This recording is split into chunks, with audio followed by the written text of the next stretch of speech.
Un seul titre, une nuit de folie comme partout en France. Dans notre région, des dizaines de milliers de personnes sont descendues dans les rues pour fêter un deuxième titre de champion du monde. Nous étions avec vous pour faire la fête à Nancy, Metz, Bar-le-Duc et nous consacrons évidemment une large page de ce journal à cet événement historique. L'équipe de France avait donc rendez-vous avec l'histoire hier soir. Une deuxième étoile est apparue sur le maillot bleu des Français et c'est toute une nation qui a basculé dans l'euphorie, la fête et la liesse. Arrêtons-nous tout d'abord à Nancy où dès le coup de sifflet final, des milliers de personnes ont convergé vers la place Stanislas. Mélissa Genevois et Styliana Pef.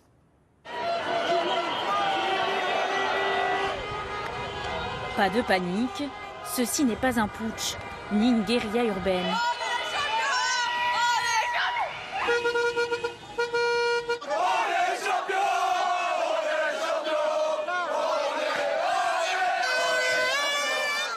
Ce n'est que du bonheur.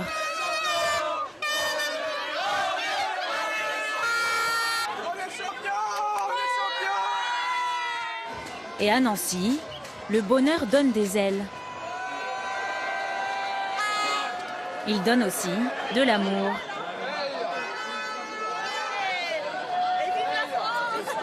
La France, championne du monde, pour certains, c'est une grande première. Ton préféré, c'est lequel? C'est Mbappé. Pourquoi? Parce qu'il a très bien joué. Et plus tard, toi, tu voudras être footballeur? Ouais, j'essayerai. T'aimerais gagner aussi la Coupe du Monde? Ouais. Stanislas sera accompagné une bonne partie de la nuit.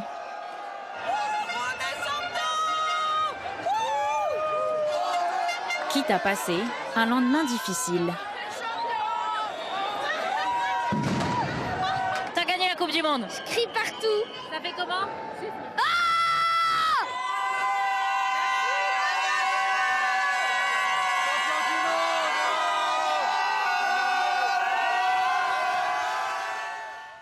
Et encore des images incroyables de bonheur partout dans la région, comme partout en France. Des milliers de personnes se sont retrouvées dans la rue pour communier autour de cette magnifique victoire. Des drapeaux bleu, blanc, rouge, des concerts de klaxons, des cris de joie jusqu'au bout de la nuit. Vous le voyez ici à Metz, c'est Bar-le-Duc. Des images signées Guillaume Robin et Jean-Philippe Tranvoise. Et pour en voir encore plus, eh bien, je vous renvoie sur notre site internet et nos réseaux sociaux où nous étions évidemment présents en direct hier soir pour vous faire vivre cette soirée inoubliable. Revenons sur le match à la maison, dans les bars ou dans les fan zones plus ou moins officielles. Vous étiez très nombreux dans la région à suivre l'événement. Retour sur ces 2 heures de folie dans des lieux très différents. Benoît de Butler et Bruno Demange. Près de 4000 fans au conseil départemental. Un des rares lieux à proposer la finale en plein air.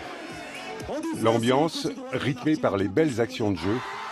Par chance, il y en a beaucoup.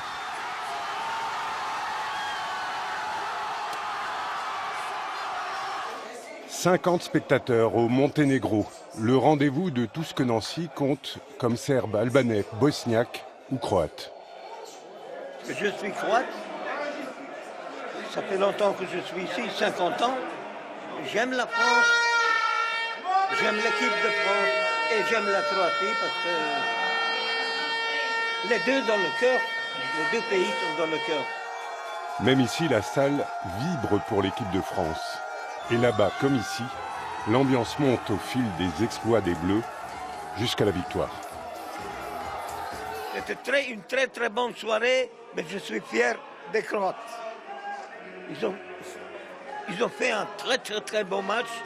Oh, désolé pour eux. C'était une magnifique victoire et ils reviendront dans 4 ans, c'est pas grave. Eh ben là, on est vraiment content. Parce qu'au début, on n'y a pas cru, ils ont eu de la chance avec le penalty. Champion du monde!